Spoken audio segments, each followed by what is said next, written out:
आर्या एक अनाथ मुलगी. तिचे आईवडील अपघातात गेले, पण तिच्यासाठी एक मोठी संपत्ती मागे ठेवून गेले. ती मोठी झाली ऋत्विकसोबत. गुप्ता बिझनेस साम्राज्याचे CEO आणि तिच्या वडिलांचे बिझनेस पार्टनर अशोक गुप्तांचा एकुलता एक मुलगा. तिच्या आईने तिला नातेवाईकांकडे न पाठवता थेट अशोक गुप्तांच्या स्वाधीन का सोपवले? जेव्हा त्यांची बायको सुनंदा गुप्ता आर्याला अजिबात सहन करीत नसेल. आर्या ऐशोआरामी जीवन जगत होती, पण प्रेमाची ऊब तिच्या आयुष्यात कधीच नव्हती. आयुष्यातील समस्या आणि विश्वासघात यांचा सामना करताना तिचे हृदय कठीण झाले. ती आधीसारखी भावनाशील राहिली नाही. वेळेनुसार ती एक बिघडलेली, अहंकारी, हट्टी श्रीमंत मुलगी बनली. पण गोष्टी बदलायला लागल्या जेव्हा अशोक गुप्तांनी तिचं लग्न आपला मुलगा ऋत्विकसोबत ठरवलं. ऋत्विक आणि आर्या दोघंही तयार झाले. शेवटी ते दोघे प्रसिद्ध प्रेमिका, बालमैत्रीण आणि बालमित्र होते. पण सगळं बदललं जेव्हा आर्याचं अपहरण झालं आणि तिला एखाद्या अनोळखीशी लग्न करावं लागलं. पण आश्चर्य म्हणजे ती त्यात नाराज दिसत नव्हती. लग्नानंतरच्या पहिल्या रात्री आर्याने आपल्या अनोळखी नवऱ्याला विचारलं, "तर आता सुरू करूया का?" "काय बोलत आहेस तू?" तो चकित झाला. "जे एका पुरुष आणि स्त्रीमध्ये लग्नाच्या रात्री घडायला हवं तेच," ती म्हणाली आणि त्याला बिछाण्यावर ढकललं. "तू वेडी झाली आहेस का? तुला माझं नाव तरी माहीत आहे का?" त्याने विचारलं. "आता तुला मी मिस्टर हजबंड म्हणू शकते, मग नाव कशाला लक्षात ठेवायचं?" आर्या म्हणाली. "हे सगळं तुझ्यासाठी खेळ आहे का?" त्याने विचारलं. "अगदी नाही. एखादा गरीब, प्रायव्हेट जॉब करणारा अनोळखी नवरा स्वीकारणं सोपं नसतं. पण माझं मन मोठं आहे आणि इतक्या देखण्या माणसाला मी नकारही देऊ शकत नाही. मग आज थोडी मज्जा करूया," असं म्हणत ती त्याच्यावर झेपावली. तो तिला बाजूला सारून उठला आणि म्हणाला, "हे एक अपघाती लग्न होतं. आपल्याला फक्त 6 महिने एकत्र राहायचं आहे. त्यानंतर आपण घटस्फोट घेऊ शकतो. त्यामुळे आपल्यामध्ये जवळीक होण्याची गरज नाही," असं म्हणून तो तिला एकटीला लग्नाच्या शय्येवर सोडून गेला. बिछाण्यावर पडलेली आर्या हलकसं हसली आणि म्हणाली, "माझा अंदाज बरोबरच होता. या लग्नामागे तुझा एखादा गुप्त हेतू नक्कीच आहे, मिस्टर हजबंड." खरंच आर्या फक्त एक बिघडलेली श्रीमंत मुलगी आहे का? ज्याच्याशी तिचं लग्न झालं तो अनोळखी नेमका कोण आहे? तिचा बालपणीचा प्रियतम ऋत्विकसोबत काय होणार? आणि तिच्या नवऱ्याला का भाग पाडण्यात आलं या लग्नासाठी? ती आपल्या नवऱ्याजवळ जाईल की 6 महिन्यांनंतर त्याच्यापासून वेगळी होईल? बघूया पुढे. शेवटी लग्नाचा सर्वाधिक प्रतीक्षित दिवस आलाच. गुप्ता बिझनेस साम्राज्याच्या एकुलते पुत्र ऋत्विक गुप्ता आणि तिच्या बालपणीच्या प्रियकर आर्या ओबेरॉय यांचे इतिहासी विशाल लग्न. आम्ही हा कार्यक्रम थेट इव्हेंटवरून प्रक्षेपित करणार आहोत. याबद्दल जाणून घेण्यासाठी आमच्याशी कनेक्ट राहा. आम्हाला दिसतंय की मोठ्या नामवंत आणि सेलिब्रिटी येत आहेत त्यांच्या लग्नात हजेरी लावण्यासाठी. या वर्षातील सर्वात मोठं लग्न. आपण सगळे आमंत्रित आहात. आमच्याशी जोडा. सर्व न्यूज चॅनल्स ऋत्विक आणि आर्या यांच्या लग्नाच्या बातम्यांनी हादरून गेल्या होत्या. दरम्यान काही अंतरावर एका वेगळ्या ठिकाणी एक माणूस काळा सूट, काळा चष्मा आणि स्वर वर झाकणारा काळी टोपी घालून कार चालवून आला. तो माणूस एका उपेक्षित कारखान्यात शिरला, हातात एक काळी ब्रीफकेस धरून, आणि तो टेबलवर ठेवली. त्या कारखान्यात अनेक लोक होते. टोळीचे गुन्हेगार वाटत होते. ते कॅरम खेळत आणि TV पाहत रिलॅक्स करत होते. काळ्या पोशाखातल्या संशयास्पद माणसाच्या अचानक आगमनाने ते सावध झाले. "तू कोण आहेस? हे ठिकाण तू कसं शोधून काढलं?" टोळीच्या बॉसने विचारले. न उत्तर दिल्याशिवाय त्या माणसाने ब्रीफकेस उघडली. ब्रीफकेसमध्ये पैसा भरलेला होता. बॉस पाहून अचंबित झाला. इतकी मोठी रक्कम ब्रीफकेसमध्ये? त्यांची टोळी छोटीशी होती. पिकपॉकेट आणि छोट्या चोरीने पैसे गोळा करणारी. त्यांना संशयास्पद माणसाचा हेतू समजत नव्हता. त्यांनी प्रश्नपूर्व नजरेने त्याच्याकडे बघितले. "हा फक्त अग्रिम 5 लाखांचा आहे. काम पूर्ण केलं तर मी तुला या रकमेच्या दुहेरी देईन," त्या संशयास्पद माणसाने सांगितलं. बॉस आणि टोळी एकमेकांकडे बघू लागले. एवढा पैसा? अर्थात तेही सुवर्णसंधी सोडू शकत नव्हते. "काम काय आहे?" बॉसने विचारलं. "तुम्हाला त्या मुलीचे अपहरण करायचे आहे," संशयास्पद माणसाने टीव्हीकडे बोट दाखवून सांगितलं. "आर्या ओबेरॉय? तुझं म्हणणं वेड्यापणाचं आहे. तिथे सुरक्षा खूप कडक आहे. आपण तिला कसं अपहरण करू शकतो?" एका टोळीवाल्याने म्हटलं. धोका जास्त आहे म्हणूनच पैसे जास्त आहेत.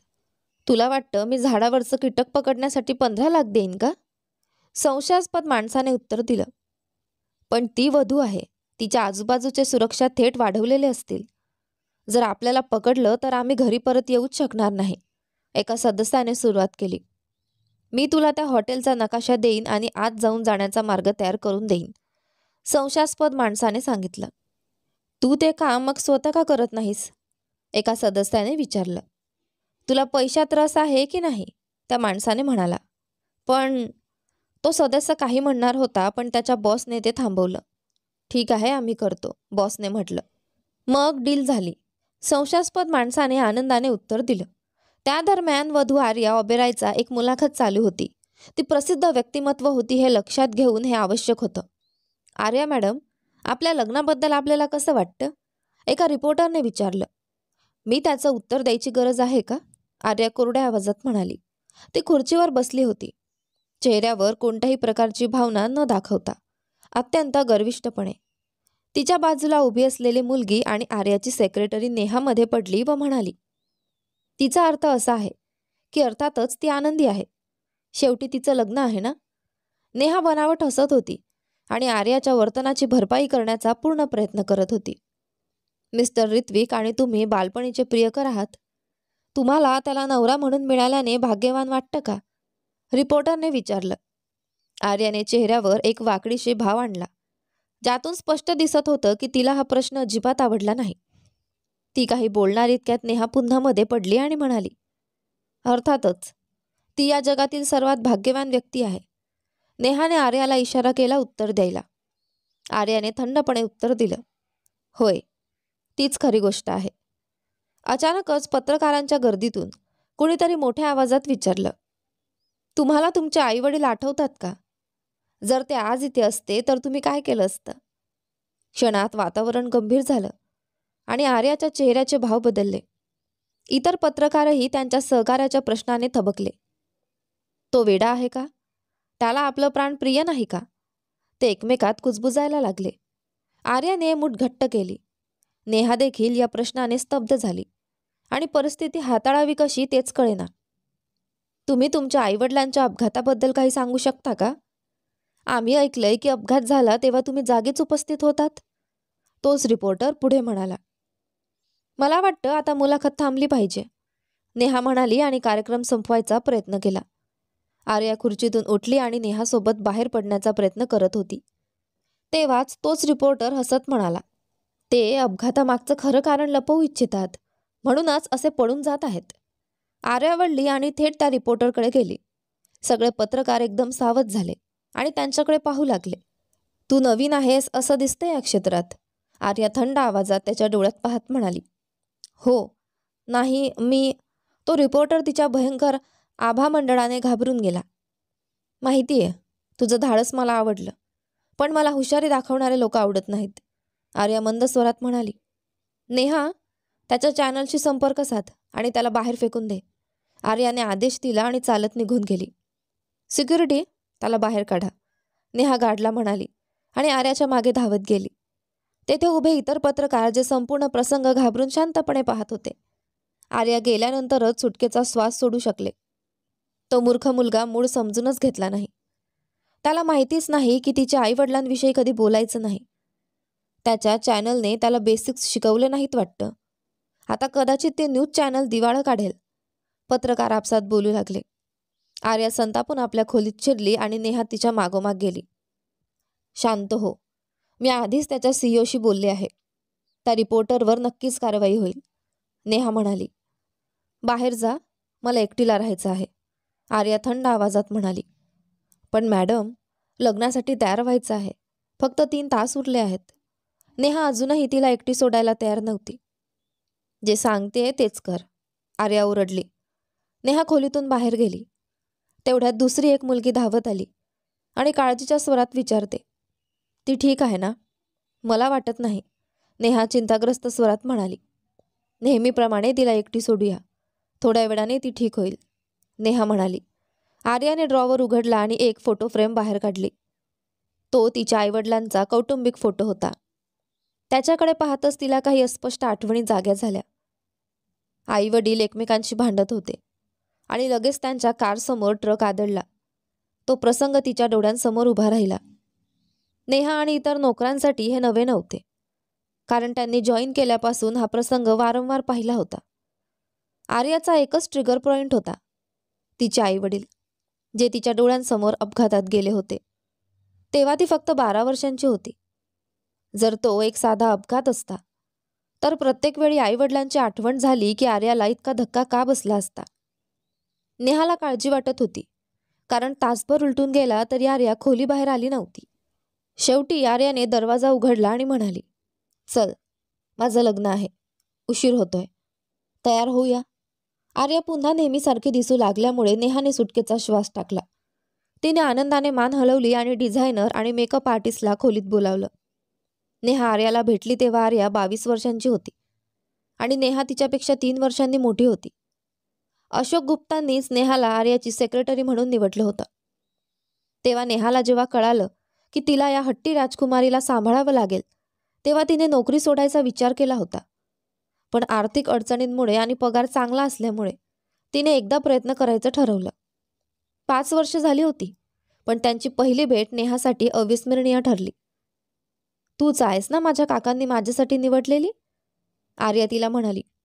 हो मॅडम, नेहा उत्तरली. माझ्याकडे तुझ्यासाठी एक ऑफर आहे.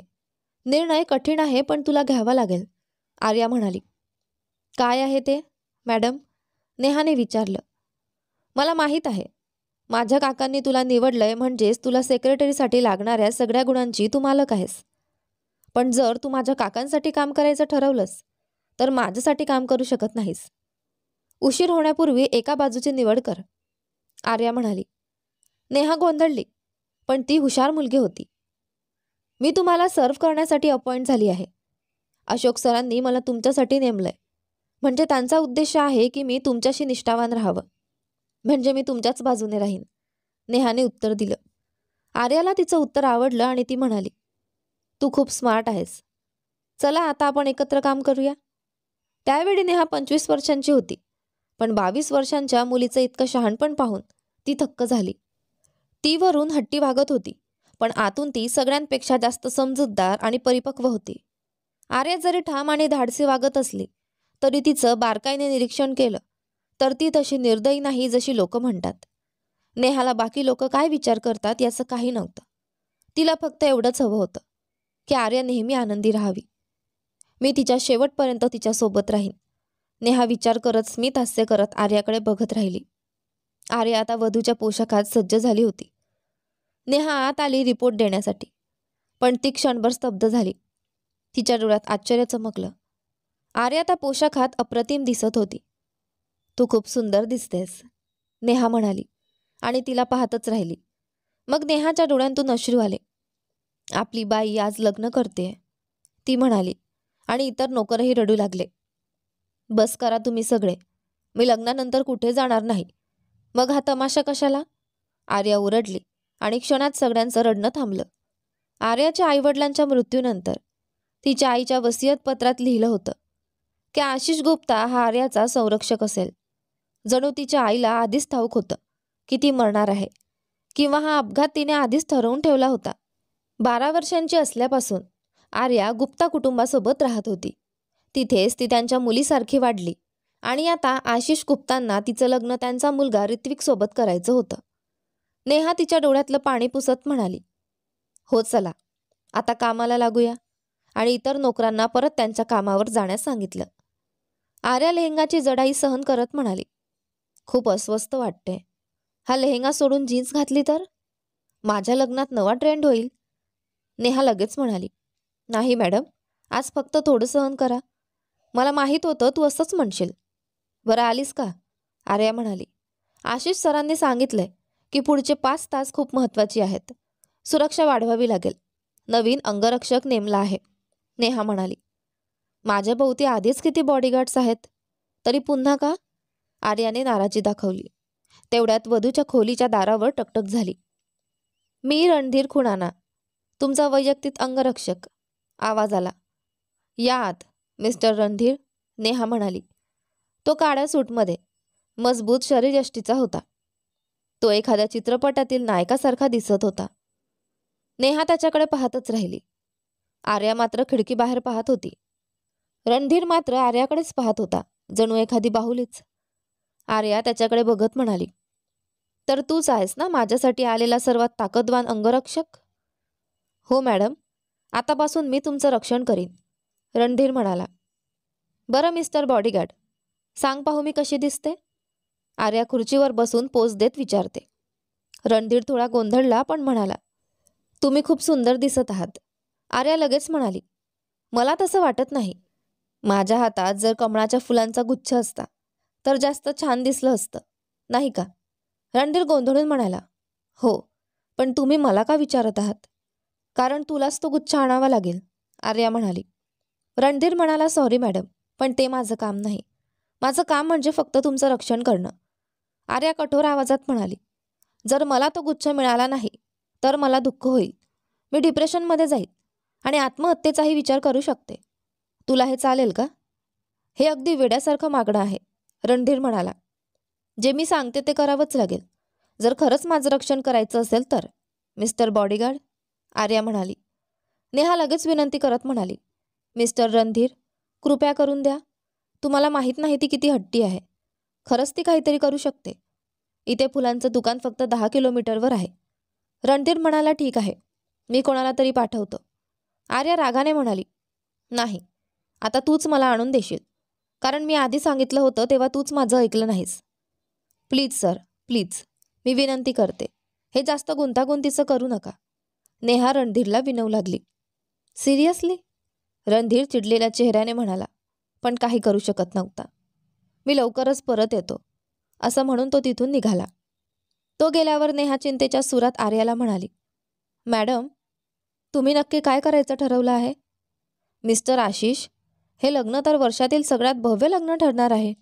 एक माणूस कुर्ता पायजमा घालून पाहुण्यांचे स्वागत करत असलेल्या आशिष गुप्तांना म्हणाला. हो नक्कीच, शेवटी हे गुप्ता बिझनेस साम्राज्याच्या वारसाचं लग्न आहे, आशिष उत्तरले. या जगात तुमच्यासारखा मित्र शोधणं अवघड आहे मिस्टर आशिष, एक पाहुणा म्हणाला. नाहीतर कोण मित्राच्या मुलीला स्वतःच्या मुलीसारखं वाढवेल आणि आता तिलाच सून बनवेल, दुसरा पाहुणा म्हणाला. बरोबर आहे मिस्टर आशिष, तुम्ही खरंच दयाळू माणूस आहात, अजून एक पाहुणा म्हणाला. अरे नाही, तुम्ही सगळे उगाचच कौतुक करता आहात. आर्या एक गोड मुलगी आहे, कोणाला ती नकोशी वाटेल, आशिष म्हणाले. बस करा मिस्टर आशिष, आम्हाला हसवू नका. कोणाला माहिती नाही का या प्रिन्सेस आर्या ओबेरॉयबद्दल? एक अहंकारी, थंड आणि श्रीमंत बाई, जिला वडिलांची संपत्ती आणि तुमचा आधार सोडून काहीच नाही, एक पाहुणा म्हणाला. मिस्टर शहा, सावध राहून बोला.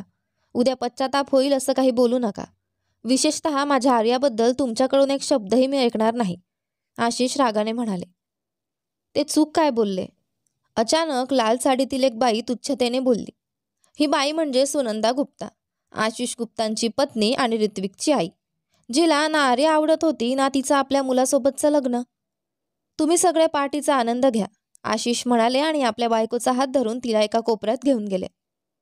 सुनंदा, खरंच आपण याबद्दल आधीही बोललो आहोत.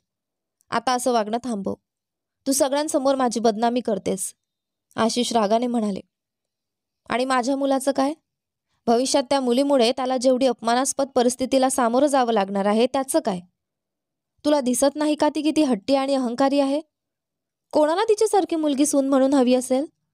सुनंदा ओरडली. हेच एक कारण आहे का तिला न आवडण्याचं? ती जेव्हा आपल्या घरी राहायला आली तेव्हापासूनच तुला ती आवडत नाही. भूतकाळ त्या अपघातात गाडून टाकला आहे, त्यामुळे सगळ्यांसमोर तो उघड करू नकोस, आशिष म्हणाले. तू अपघातासोबत तो भूतकाळ गाडून टाकलास, पण माझं काय?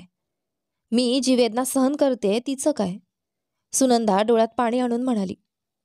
किती वेळा तुला सांगू, हा माझा शेवटचा इशारा आहे. आपल्यासाठी गोष्टी गुंतागुंतीच्या करू नकोस, आशिष संतापून म्हणाले आणि सुनंदाला तिथेच सोडून गेले. तू काहीही बोल आशिष, पण हे लग्न मी कुठल्याही परिस्थितीत होऊ देणार नाही, सुनंदा ठाम निश्चयाने म्हणाली. त्या पार्टीत सगळ्यांचे आपापले हेतू होते. काही लोक तिथे आपले बिझनेस कॉन्टॅक्ट्स वाढवायला आले होते, काही फक्त लक्झरी जेवण आणि लग्न सोहळा एन्जॉय करायला. काही लोक तिथे टोमणे मारून गप्पा मारायला आले होते, तर काही हे लग्न थांबवण्यासाठी. वेळ जसजसा पुढे जात होता तशी रात्र काळीभोर होत होती आणि प्रत्येकाच्या इच्छा पूर्ण करण्याची धडपड अजून तीव्र होत होती. शेवटी तो क्षण आला. वर ऋत्विक मांडवात आला. आता वधूच्या आगमनाची वेळ होती. पण अचानक वधूच्या खोलीकडे गोंधळ का उडाला? थोडा वेळ थांबल्यानंतर आशिषने आपल्या सचिवाला जाऊन काय झाले ते शोधायला सांगितले. पण तेवढ्यात नेहा धावत आली आणि आशिषकडे म्हणाली, सर सॉरी, मी मॅडमला वाचवू शकले नाही. नेमकं काय झालं ते स्पष्ट सांग. आशिष ओरडला. सर, मॅडम, आर्या मॅडमचं अपहरण झालंय, नेहा रडत म्हणाली आणि एक चिठ्ठी त्यांच्या हातात दिली. वराच्या जागेवर बसलेला ऋत्विक अचानक उठला आणि ती चिठ्ठी आपल्या वडिलांआधीच उचलून वाचली. त्यावर लिहिलं होतं, या सुनबाईला विसरून जा, आशिष गुप्ता. चायला. ऋत्विकने संतापून ती चिठ्ठी जमिनीवर फेकून दिली. गार्ड्स, माझी वधू लगेच शोधून आणा. ऋत्विक गरजला आणि मांडवातून बाहेर पडला. काही पावलं चालल्यानंतर त्याच्या चेहऱ्यावर एक खट्याळ स्मित उमटलं. तो एका कोपऱ्यात जाऊन फोन लावतो. काम पूर्ण झालंय. मी उरलेले पैसे घेऊन येतोय. फक्त तिला तिथे थोडा वेळ थांबवून ठेवा. ऋत्विक म्हणाला, पण आम्ही तिचं अपहरण केलंच नाही. आधी पैसे घेतलेल्या गँगच्या मुखियाने फोनवर उत्तर दिलं. काय? तुम्ही अपहरणच नाही केलं? मग आर्याला कोणी पळवलं? ऋत्विक घाबरून म्हणाला. तेवढ्यात रणधीर कमळ फुलांचा गुच्छ विकत घेत असताना त्याला सहकार्याचा फोन आला. कॅप्टन, मोठा प्रॉब्लेम झालाय. रणधीर धावतच हॉटेलच्या CCTV मॉनिटरिंग रूममध्ये पोहोचला. सगळ्या कॅमेऱ्यात तपासलं. ती आपल्या सचिवासोबत खोलीतून बाहेर पडली. पण मांडवाकडे न जाता ती स्वयंपाकघराकडे गेली. एका सहकार्याने रिपोर्ट दिला. रणधीरने स्वतः ते व्हिडिओज पाहिले. मग पुढे काय? किचनचं काय? रणधीरने विचारलं. आम्ही किचनचे कॅमेरेही तपासले. ते तिथे गेले, पण त्यानंतरचं रेकॉर्डिंग गायब आहे. किचनला मागचं एक दार आहे जेवणाचे सामान यायला, पण त्या भागातील CCTV खराब आहेत. म्हणजे हे अपहरण आधीपासून प्लॅन केलं होतं. सचिव त्यावेळी तिच्यासोबत होती. तिने सांगितलं की आर्या मॅडमला विधीपूर्वी खाणं मनाई असल्यामुळे त्या गुपचूप काही खायला गेल्या होत्या. त्यांनी काही पदार्थ घेतले आणि मागच्या दाराजवळ गेल्या. पण अचानक काही लोक आले. सेक्रेटरीचा चेहरा झाकला आणि आर्याचं अपहरण करून गेले. त्यांनी ही चिठ्ठी दिली. रणधीरने ती चिठ्ठी पाहिली. त्यावर लिहिलं होतं, या सुनबाईला विसरून जा आशिष गुप्ता. आता ती माझ्या ताब्यात आहे. इतक्यात आशिष संतापाने आत शिरला आणि रणधीरच्या चेहऱ्यावर थेट चपराक मारली. तुझं काम होतं तिचं रक्षण करणं, आणि तू काय केलंस? फुलांचा गुच्छ विकत घ्यायला गेला होतास? आशिष संतापून रणधीरवर ओरडला. त्या खोलीत उपस्थित सगळेच लोक अचानक घडलेल्या प्रकाराने थक्क झाले. रणधीरला सहकाऱ्यांसमोर आशिषने चपराक मारली होती, पण तो समजूतदार आणि जबाबदार माणूस होता. त्याला ठाऊक होतं चूक त्याचीच आहे. तिला खुश करण्यासाठी त्याने खोली सोडायलाच नको होती. रणधीरने मान खाली घालून शांतपणे म्हटलं, सॉरी सर, मी आर्याला परत सुरक्षित आणेन. एकदा माझ्यावर विश्वास ठेवा. ते कर, आणि जर ती सुरक्षित परत आली नाही तर मी तुझी ही बॉडीगार्ड एजन्सीच उद्ध्वस्त करीन. आशिष संतापून म्हणाला आणि तिथून निघून गेला. हे श्रीमंत लोक खरंच खूप अहंकारी असतात. स्वतः प्रिन्सेसने तुला खोली बाहेर पाठवलं होतं आणि इथे येऊन तुला चपराक मारतोय. रश्मी नावाच्या एका महिला सहकार्याने रणधीरकडे पाहून म्हटलं, जे काही असेल, आपली जबाबदारी आपणच पार पाडायची असते. रणधीरने दीर्घ श्वास घेत उत्तर दिलं. त्याला मार बसला असूनही काहीच जाणवलं नाही असं नव्हतं. पण याआधीही त्याने असे प्रसंग खूपदा अनुभवले असल्याने आता त्याला त्यावर प्रतिक्रिया द्यायची सवयच उरली नव्हती. त्या मोठ्या लोकांविरुद्ध तो काहीच करू शकत नव्हता, कारण शेवटी तो एक सामान्य मध्यमवर्गीय माणूस होता, कुटुंब असलेला. त्याच्या मनात एकच ध्येय होतं, कसंबसं करून काम पूर्ण करायचं. त्याने पुन्हा खोल श्वास घेत विचारलं, नेहा कुठे आहे? सचिवाला काही माहिती आहे का? तेवढ्यात सगळेजण आर्याच्या शोधात परत आपापल्या कामात व्यस्त झाले. एका जुनाट मोडकळीस आलेल्या फॅक्टरीमध्ये आर्या बेशुद्ध अवस्थेत सोफ्यावर पडलेली होती. हळूहळू ती शुद्धीवर आली. समोर अनोळखी जागा होती. तिचे हातपाय दोराने बांधलेले होते. हे काय चाललंय? मला का बांधलंय? मी कुठे पळत नव्हते तरी? आर्याने आजूबाजूला पाहिलं. तिला कुणीच दिसत नव्हतं. हॅलो, कुणी आहे का? माझं ऐकू येतंय का? ती मोठ्याने ओरडली. थोड्याच वेळात एक माणूस आत आला. त्याची वेशभूषा आणि स्वभाव पाहता तो एकदम रांगडा, रस्त्यावरचा गुंड वाटत होता. वय 40च्या आसपास. मला का बांधलंय? मी कुठेही पळून जाणार नव्हते. आर्या म्हणाली. बिल्लू, हिला सोड. कोण सांगितलं तुला हिला बांधायला? तो माणूस ओरडला. बिल्लू नावाचा त्याचा माणूस लगेच तिचे दोर सोडू लागला. दोरे सुटल्यावर आर्याला थोडं हलकं वाटलं, पण जड लेहंग्यामुळे हालचाल करणं कठीण होतं. मला कपडे बदलायला मिळतील का? या लेहंग्यात हलणं उघड जातंय, आर्याने शांतपणे विचारला आणि आजूबाजूला बघू लागली. हे खरंच एखादं जुनं सोडून दिलेलं ठिकाण वाटतंय. मला कुणीही इथे शोधू शकणार नाही. बरं, तुम्ही किती वर्ष या धंद्यात आहात? आर्याने प्रश्नांची सरबत्ती सुरू केली. जणू ती पिकनिकला आली होती. का बघताय असं? उत्तर का देत नाही? आर्याने त्यांच्याकडे थेट पाहिलं. पण तो माणूस सतत तिच्याकडे बघत राहिला. त्याच्या नजरेमुळे तिच्या मनात एकाएकी भीती निर्माण झाली. मला कधी वाटलंच नव्हतं की एवढी इंटरेस्टिंग मुलगी माझी बायको होईल, तो माणूस हसत म्हणाला. आर्याचे डोळे विस्पारले. काय म्हणताय तुम्ही? तिने गोंधळून विचारलं. चल, तुला तुझ्या होणाऱ्या नवऱ्याची ओळख करून देतो. मी कल्लू कालिया. ही माझी दुनिया. आज माझ्याकडे काही नाही, पण ज्याने मला तुझं अपहरण करायला सांगितलंय त्याने वचन दिलंय की तुझ्याशी लग्न केल्यावर मला तुझ्यासारखी सुंदर बायको आणि गुप्ता बिझनेस साम्राज्यातील 40% हिस्सा मिळेल. कालिया खळखळून हसत म्हणाला. आर्या हादरली आणि भीतीने मागे सरकली. काय बडबडताय तुम्ही? कोणी सांगितलं तुम्हाला माझं अपहरण करायला? माहिती आहे, नवरा बायकोमध्ये गुपित ठेवणं बरोबर नाही, पण लग्न होईपर्यंत हे गुपित मी लपवणार आहे, कालिया म्हणाला. अरे वा, खूप उशीर झाला. आता मला आपल्या लग्नासाठी तयार व्हायला हवं ग, कल्लू कालिया हसत म्हणाला आणि बाहेर गेला. पुन्हा बिल्लूने आर्याचे हातपाय दोराने घट्ट बांधले. काय करत आहेस? मला सोड. म्हणते ना मला सोड. माहिती आहे का तुला मी कोण आहे? यानंतर पुढे काय होतं ते पहा आपल्या कथेच्या पुढच्या भागामध्ये. पण तोपर्यंत तुम्हाला आपल्या या नवीन कथेचा पहिला भाग कसा वाटला मला कमेंट करून नक्की सांगा. व्हिडिओ आवडला असेल तर व्हिडिओला लाईक करा, शेअर करा, चॅनलवर नवीन असाल तर सबस्क्राईब करा. धन्यवाद.